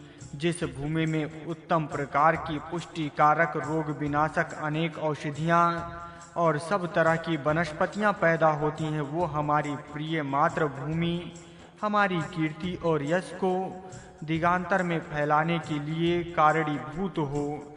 जैसा हमारी मातृभूमि में सागर, महासागर, नद, नदी, तालाब, कुएं, बावले, नहर, झीलें इत्यादि खेती को पानी मिलाने के बड़े बड़े साधन हैं, और जिस भूमि में सब तरह के विपुल अन्न पैदा होकर सबको खाने को मिलता है, जिस प्रकार से सब प्राणी मात्र सुखी हैं तथा जिसे कारीगर लोग कला कौशल में कुशल हैं, किसान लोग खेती के काम में प्रवीण हैं और अन्य लोग भी उद्योगी हैं, वही हमारी मातृभूमि में सदैव उत्तम उत्तम भोग्य पदार्थ और ऐश्वर्य देने वाले होंगे। जिस हमारी मातृभूमि में अत्यंत उद्योगी और कला कौशल खेती बाड़ी में प्रवीण और परिश्रमी लोग होते आए हैं, और जिस भूमि की चारों दिशा और दिशाओं में सर्वत्र उत्तम धन्य धान खूब उत्पन्न होता है, जिसके कारण संपूर्ण पशु पक्षी आदिक वनस्पति और अन्य जीवधारियों को उत्तम प्रकार पालन पोषण और संरक्षण होता है, वही हमारी मातृभूमि हमें सदैव गाय, घोड़े और अन्य इत्यादि देने वाले होंगे। जिस हमारी मातृभूमि में हमारे प्राचीन पूर्वजों ब्राह्मणों ने अपने ज्ञान द्वारा, क्षत्रियों ने अपनी वीरता द्वारा और वैश्यों ने अपनी वाणिज्य कुशलता और कारीगरों ने अपनी कारीगरी से अनेक बड़े बड़े पराक्रम किए हैं, जिस हमारे देश के विद्वान शूरवीर व्यापारी और कारीगर लोगों ने मिलकर संपूर्ण हिंसक, आतताई, घातकी और दुष्ट लोगों को नष्ट किया है, और जो सुंदर भूमि और पशु पक्षियों को भी उत्तम निवास स्थान देती है, वो हमारी भूमि मात्र हमारा ज्ञान, विज्ञान, शौर्य, तेज, वीर और ऐश्वर्य पूर्ण रूप से बढ़ाने वाली होवे। सबका पोषण करने वाली, रत्नों की धारणा करने वाली, सब पदार्थों को आश्रय देने वाली, सुवर्ण आदि को खान रखने वाली, अर्थात अस्थावर जगम जीवों या पदार्थों को स्थान देने वाली, सब प्रकार के मनुष्यों से युक्त राष्ट्र या देश की उन्नति में सहायता देने वाली मातृभूमि है, वो हमारे नेता, ज्ञानियों और वीर पुरुषों तथा हमको सब प्रकार से ऐश्वर्य देने वाली हों। निद्रा, तंद्रा, आलस्य, अज्ञान आदि दोष रहित सब बातों में चतुर और उद्यमी, परोपकारी, विद्वान, शूर और धनिक लोग उन पदार्थों की देने वाले जिस विस्तृत भूमि की प्रमाद रहित हो रक्षा करते हैं, वो हमारी मातृभूमि सब उत्तम और प्रिय तथा हितकारी पदार्थों से हमें पूर्ण सुसंपन्न करे और हमें ज्ञान, शूरता और धन उत्पन्न कर हमारी रक्षा करे। जो भूमि पहले समुद्र के गर्भ में था, जिसके बाहर भीतर परमेश्वर व्याप्त हैं, जो आकाश में अधर है और जिसकी सेवा विचारवान लोग पुरुष प्रसंग में गुप्त प्रयत्नों से तथा कुशलता से करते हैं, वो हमारी मातृभूमि हमारे उत्तम राष्ट्र में तेज, खिता, विद्वता, शूरता, शक्तिमता इत्यादि गुण सदैव बढ़ाने वाली हो। जैसे मेघों का जल प्राणी मात्र को एक समान मिलता है, वैसे ही जिनका उपदेश सबके लिए एक समान होता है, ऐसे परोपकारत सन्यासी जिस भूमि में रात दिन उत्तम आचरण न छोड़ते हुए सदैव एक समान विचार करते रहते हैं, और जो भूमि हमें सब प्रकार के अन्न जल देती रहती है, वो हमारी मातृभूमि हमारी तेज खिता के द्वारा हमारी रक्षा करे।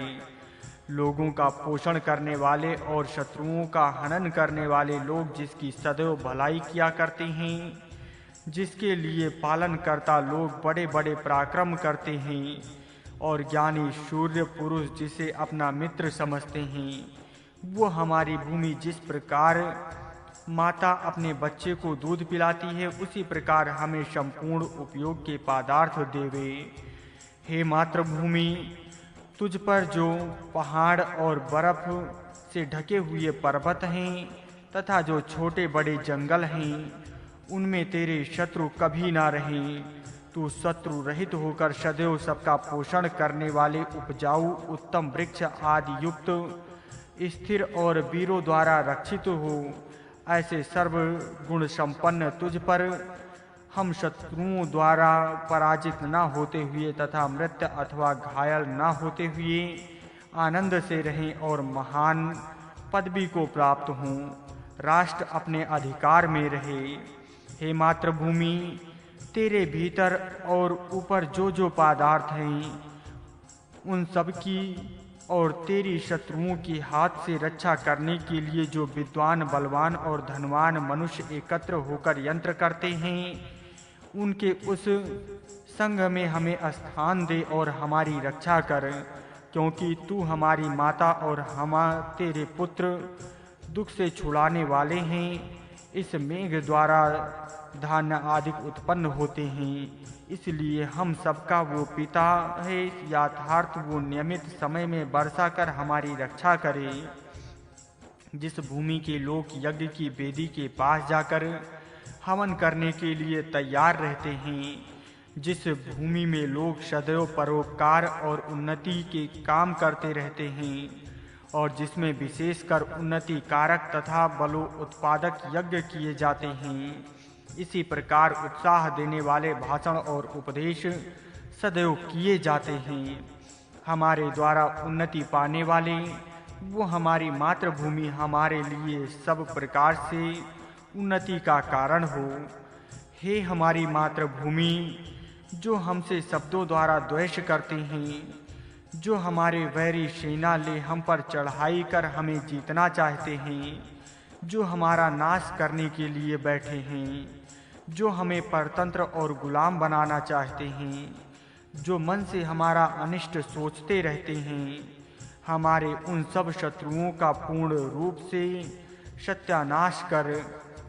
हे हमारी मातृभूमि, जो हम लोग तेरे से उत्पन्न हों, तेरे ही आधार से अपने संपूर्ण व्यवहार करते हों, जो संपूर्ण पशु पक्षी मनुष्य और अन्य संपूर्ण प्राणी मात्र को तू आधार देकर पालती पोसती है, जिस हमारे जीवन के लिए ये देदीप्यमान सूर्य अपनी अमृत में किरणों को चारों ओर फैलाता है, वो हमारे 5 प्रकार के मनुष्य विद्वान शूरवीर व्यापारी कारीगर और सेवावृत्त वाले मनुष्य तुम्हारी सेवा करने की इच्छा करते हैं। हे हमारी मातृभूमि, हम सब लोग आपस में जो बातचीत करें वो सत्य हितकारी मधुर और परस्पर प्रेम युक्त हो, झूठ अहितकारी और कटु ना हो। हम सब लोगों को एकत्र हो आपस में प्रेम से वचन बोलने की शक्ति दें, जिसमें सब तरह की उत्तम औषधियाँ और वनस्पति उपजती है, जो बड़ी लंबी चौड़ी और स्थिर हो। विद्या शूरता सत्य स्नेह आदि सदाचार और सद्गुण युक्त पुरुष जिसकी रक्षा करते हों, जो कल्याणमयी और सब प्रकार के सुसाधन हमें देती है, उस मातृभूमि की हम सदा सेवा करें। हे हमारी मातृभूमि, तू हम सबको एकत्र रहने का स्थान देती है। हम सब लोगों का समावेश होने योग्य तेरा विस्तार है। तू आकाश में हिलते डोलते जिस वेग से जाती है वो वेग बहुत ही बड़ा है। ज्ञानी सूर्यवीर उत्साही और ऐश्वर्यशाली शत्रु को नाश करने वाले वीर पुरुष ही चौकसी के साथ तेरी रक्षा कर सकते हैं। अनाड़ी भीरु और विगत धैर्य नहीं कर सकते। तू स्वयं सोने के समान तेजस्वी है। हमें भी तेजस्वी कर और ऐसा कर कि हमसे कोई भी परस्पर का द्वेष न करे, सब एक मत से व्यवहार करें। सब पदार्थ अग्निमय है और अग्नि द्वारा भूमि, औषधि, वनस्पति, पत्थर, मनुष्य, गाय, घोड़े इत्यादि प्राणियों के शरीर जैसे तेजस्वी दिखते हैं, उसी प्रकार हम मनुष्य जो उन सब पदार्थों को भोगता है अपने ब्रह्मचर्य की रक्षा करता है और वीर रूपी अग्नि को शरीर में प्रवेश कर और अधिक तेजस्वी होता है।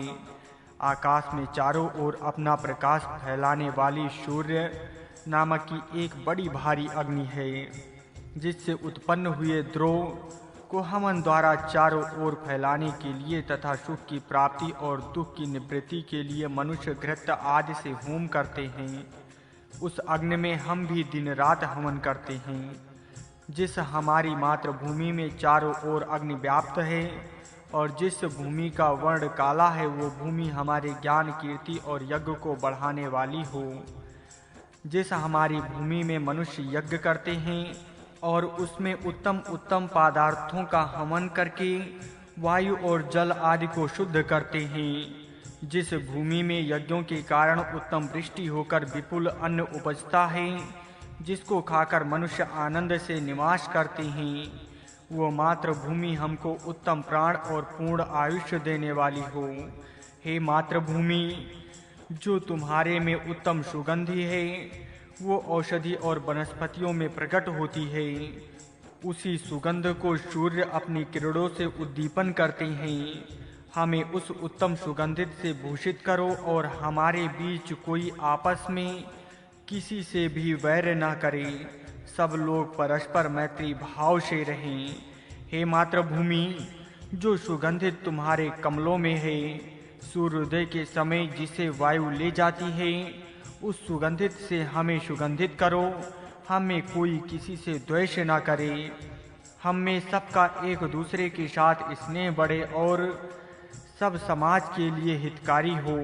हे मातृभूमि, वीर पुरुषों तथा साधारण स्त्री पुरुषों में, हाथी, घोड़े, चौपाए आदि में, ब्रह्मचारियों, ब्रह्मचारिणी कन्याओं में जो तेज है, वो इसमें भी बचपन से ही हो। हमें कोई भी किसी भी से द्रोह ना हो। जिस हमारी मातृभूमि के ऊपर शिला, पत्थर और धूल है और जिसके भीतर सुवर्ण, रत्न आदि अमूल्य पदार्थ बहुत से हैं, उस मातृभूमि को हम नमस्कार करते हैं। जब तक ज्ञान, शौर्य आदि गुण हम बने रहते हैं, तभी तक हमारी मातृभूमि का संरक्षण है। इसलिए हमको इस प्रकार आचरण करना चाहिए कि ये गुण हम में सर्वदा बने रहें और हमसे सदा मातृभूमि की रक्षा होती रहे। जिस हमारी मातृभूमि में वृक्ष और वनस्पति बहुतायत से हैं और सब स्थिर हो रहते हैं, जो अपने अनेक ऊपर कहे हुए गुणों से भरी पूरी है और सबका आधार हमसे अच्छी तरह सुरक्षित रखी गई है, उस पृथ्वी का हम प्रेम सहित स्तुति गाते हैं। हम किसी के दुख का कारण न बने, जिसके ऊपर की सतह को तलाश करने से अनेक लाभ हो सकते हैं, जिसे अत्यंत शक्तिमान परमेश्वर ने अपनी शक्ति से धारण किया है। बल बढ़ाने वाले घृत और पुष्टिकारक अनेक भोजन के पदार्थ, अन्न आदि को जो उत्पन्न करती है, लंबी चौड़ी और प्राणी मात्र के रहने के योग्य है, उस भूमि से हम प्रार्थना करते हैं कि हे मातृभूमि, तुम हमें सहारा दो। हे हमारी मातृभूमि, तुम चारों ओर से हमारी शुद्धि के लिए निर्मल जल बहाती हो। जो कोई हमारा अप्रिय करने की इच्छा करे अथवा हमारा अनिष्ट करे, उसके साथ भी हम वैसा ही बर्ताव करें और उत्कृष्ट उद्योग करके हम अपनी हर प्रकार से उन्नति करें। हे हमारी मातृभूमि, तुम्हारी जो जो दिशाएं और उपदिशाएं हैं, उनमें सब मनुष्य तुम्हारे हित करने वाले होंगे। इसी प्रकार तेरे हित के लिए यत्न करते हुए हम भी उन सब का कल्याण करें। हम जहाँ कहीं रहें, अपनी योग्यता बढ़ाते रहें, सुख से रहें और हमारा अध्यपात कभी ना हो। हे हमारी मातृभूमि, हमें किसी प्रकार से हानि ना पहुँचे, सब तरह से हमारी उन्नति ही हो। हमारी चालों को हमारे शत्रु ना समझ सकें और हमारे अगुआ लोग सदा हमारे शत्रुओं के नाश करने का प्रयत्न करते रहें। हे मातृभूमि, जब तक हम प्रकाश और ज्ञान की सहायता से तेरी बाहरी भीतरी स्थिति सूक्ष्म दृष्टि से देखते रहें, तब तक हमारी बाहरी इंद्रियां और भीतरी बुद्धि अपना अपना काम करने में समर्थ रहे। हे हमारी मातृभूमि, जिस समय हम तेरे भक्त विश्वास करने के लिए दाएं बाएं अथवा सीधे तेरे ऊपर सोवें, और उस समय तुम हमें आश्रय दो, जिससे कि हम बेखट के सोवें और कोई हमारा घात ना कर सके। हे हमारी मातृभूमि, जहाँ तुम ऊंची नीची हो, उसे समभू भाग कर जो हमें बोवे, वो जल्द उगे और बढ़े। तुम्हारे ऊंचा नीचा रहने में हमारा आघात और गिर जाने का संभावना है, सो तुम्हारे लिए यत्न करते हुए मर्म स्थान में चोट या क्षेत्र न पहुँचे। और तुम्हारे लिए जो हम अपना तन मन अर्पित किए हैं कि तुम्हारी उन्नति करें, सो दुखित न हो, हम सदा प्रसन्न चित्त रहें। हे मातृभूमि, क्षय ऋतु होने का उत्तम गुण तुम्हारे में ही है, और किसी देश की भूमि में क्षय ऋतु नहीं होती। 100 वर्ष की ये क्षय ऋतु अपने अपने समय में उपजें, फल फूल आदि से हमें सुख देती रहें। उन ऋतु के रात और दिन सब भांति हमें सुहावने हों। जो हमारी भूमि ऐसी है कि इसे जितना ही खोजते रहो उतने में लाभदायक सार वस्तु मिलती रहे। हिलते डोलते चलते मेघों में बिजली के आकार में अग्नि जिसमें है, वो हमारी मातृभूमि सज्जनों को दुख देने वाले दुष्ट ज्ञानी वीरों के हित के लिए नाश करती है। वो हमारी मातृभूमि शत्रुनाशक वीरों को ही अपने में धारण करती है। जहाँ वेद के जानने वाले ब्राह्मण ने बार बार यज्ञ किया है, इससे ये सिद्ध हुआ कि ये हमारी मातृभूमि पवित्र यज्ञ भूमि है। हमारी मातृभूमि में ऐसी है जिसमें अत्येंद्रियां अर्थात दर्शी सज्जनों की रक्षा के लिए बड़े बड़े काम करने वाले धर्मानुष्ठान और ज्ञान मार्ग से सुशोभित सत्य पुरुष हुए हैं। उस मातृभूमि की हम स्तुति करते हैं। जितने सुख की हम इच्छा करें उतना मातृभूमि हमें दें। ऐश्वर्य और धन संपन्न लोग अपने ऐश्वर्य और धन से वीरों की सहायता करें, और वीर पुरुष धुरीण होकर धैर्य के साथ शत्रुओं के नाश करने के लिए आगे बढ़ें। जिस भूमि में आनंद बधाइयाँ बज रही हैं, जहाँ लोग प्रसन्न रह नाचते हैं गाते हैं और वीर लोग वीरता के उत्साह में भरे अपने राष्ट्र की रक्षा के लिए युद्ध करते हैं, घोड़े जहाँ हिनहिना रहे हैं, नगाड़े बजते हैं, वो हमारी मातृभूमि हमारे शत्रुओं का नाश कर हमें शत्रु रहित करे। जहाँ चावल गेहूँ जौ आदि तथा और खाने के पदार्थ बहुत होते हैं, जहाँ विद्वान शूर व्यापारी कारीगर और सेवक लोग, यहाँ 5 प्रकार के मनुष्य आनंद से बसते हैं। जिस भूमि में नियमित समय से वृष्टि हो, संपूर्ण धान्य आदित्य उत्पन्न हो, लोगों का योग पालन होता है, उस मातृभूमि को नमस्कार है।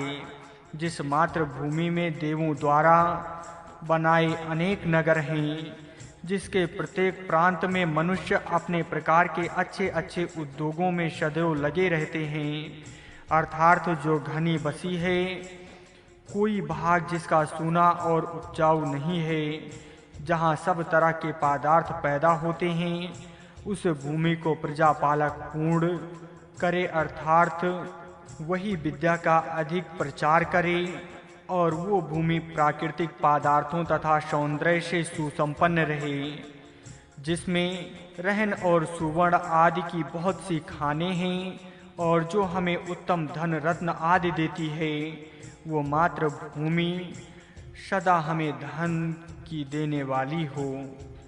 अनेक प्रकार की उन्नति धर्मों का पालन वाले, विविध भाषा बोलने वाले लोगों का आश्रय देने वाली हमारी अविनाशी मातृभूमि जैसा गाय दूध देती है, उस तरह हजारों पदार्थों को देने वाली तथा धन देने वाली हो। हे मातृभूमि, तेरे लिए सांप, बिच्छू या ऐसे जीव जिनके काटने से दाह पैदा होती है या जो शेष उत्पन्न करते हैं, वे भयंकर विषैले जीव कभी हमें स्पर्श भी ना करें। जो पदार्थ हमारे लिए हितकारी और कल्याण करने वाले हों, वे सदा हमारे पास आया और हमें सुख देवें। हे हमारी मातृभूमि, जो तुम्हारी रास्ता जिस पर मनुष्य चलते फिरते हैं, साथ और बछड़ों के चलने योग्य हैं, जिस पर भले और बुरे दोनों तरह के लोग चलते हैं, अन्य आदि पदार्थ जिस पर ढोए जाते हैं, वो मार्ग बिना शत्रु और चोर रहित अर्थात निर्भय और सुरक्षित कर हमें विजयी हों, उसे बांटते चलें। जो हमारे लिए भलाई हो, उसमें हमें सुखी करो। गुरु पदार्थ को अपनी ओर खींचने तथा धारण करने की शक्ति जिसमें हो, भले और बुरे दोनों को जो धारण किए हैं, दोनों के मरण को जो सह लेती है, अच्छा जल बरसाने वाले मेघ से युक्त सूर्य जिसकी अपवित्रता की अपनी किरणों से हटा देती है, ऐसी हमारी मातृभूमि विशेष प्रकार से सूर्य के साथ साथ जाती है। हे हमारी मातृभूमि, जो तुम्हारे हिंसत्र जीव, शिकारी जानवर, चौपाए, भेड़िए, पागल कुत्ते, भालू इत्यादि हैं, उन सबको हमसे दूर रखो। हे हमारी मातृभूमि, जो हिंसक, आलसी, निर्धन, परधन हरने वाले मांसाहारी, अनात्मवादी मस्तिष्क और आत्ताह हैं, उनको दूर करो। जिस भूमि में सर्वदा आकाश में हर्ष आदि परोक्ष आनंद से उड़ते हैं, जहाँ धूलि को उड़ते पेड़ों पर उखाड़ते वायु व रोक टोक सपोट से बहती हैं, और जंगल की अग्नि जहाँ जोरों से भभकती है, वो हमारी प्रिय मातृभूमि है।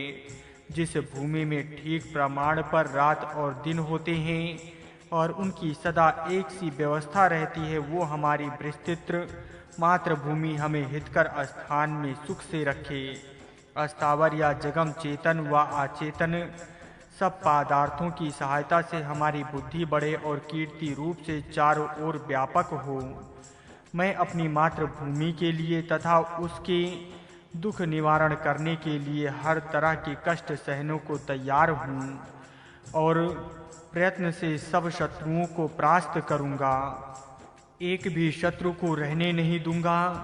हे मातृभूमि, पहले के लोग जब तुम्हारी स्तुति करते थे, उस समय तुम्हारा महत्व और कीर्ति चारों दिशाओं में फैल जाती थी। वही तुम्हारा महत्व अब भी वैसा ही फैले। हे हमारी मातृभूमि, तुम्हारे में जहाँ जहाँ नगर, वन, सभा, परिषद, संग्राम किया मनुष्य एकत्र हो, वहाँ वहाँ हम तुम्हारी प्रशंसा करें, अर्थात कभी तुम्हारे अहित की बात ना कहें। युद्ध में विजयी हों, जहाँ पर सेना के घोड़ों के चलने से धूल उड़कर मनुष्यों के चित्तों को प्रसन्न करती है, अथवा जब किसी विशेष कारण के लिए मनुष्य अपना संध कर एकत्रित होते हैं, तब उस संध से जो फल स्वरूप में एक विलक्षण शक्ति उत्पन्न होती है, वो शक्ति सबको आनंद देने वाली है, सब देश का संरक्षण करने वाली और औषध आदि भक्ष्य पदार्थ देने वाली होती है। इसलिए उसे मातृभूमि के संपूर्ण भक्त सदैव ध्यान में रखें। हम जो कुछ भी भाषण करेंगे, वो सब हमारी मातृभूमि के लिए हितकारी होगा। जो कुछ हम आँखों से देखेंगे, वो सब भी मातृभूमि के लिए ही सहायक होगा। इसी प्रकार हमारे सब काम मातृभूमि के लिए अर्पण होंगे। हम तेजस्वी और बुद्धिमान हों। जो हमारे शत्रु हमारी मातृभूमि का दोहन करेंगे, उनका हम नाश करेंगे। शांति, सुख, अन्न, पानी आदि की देने वाली हमारी मातृभूमि हमें सब भोगों के पदार्थ और ऐश्वर्य देने वाली हो, इस तरह और हमारी रक्षा करती रहे। जहाँ सब तरह के उद्योग करने वाले कुशल पुरुष मातृभूमि की सेवा करने के लिए कटिबद्ध होते हैं, वहाँ मातृभूमिक गुप्त स्थान में रखा हुआ तथा परसा हुआ थाल आकर उनके सामने प्रकट होता है, अर्थात उनके उपभोग के सारे पदार्थ जिन्हें सहज ही मिल सकते हैं। हे हमारी मातृभूमि, तू हम सबको सुख देने वाली है, इच्छित पदार्थों की देने वाली है, इसलिए जो तेरे में कमी हो उसे परमेश्वर पूरा करे।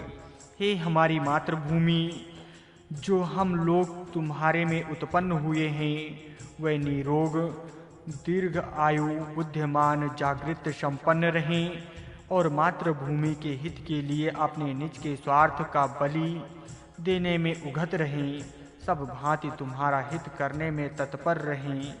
हे मातृभूमि, मुझे बुद्धिवान कर और तेरे विषय में प्रतिदिन चिंता करने वाले सूक्ष्म विचारी और दूरदर्शी मनुष्य को तथा मुझे अपनी भूमि गति संपत्ति प्राप्त कर देने वाली हो।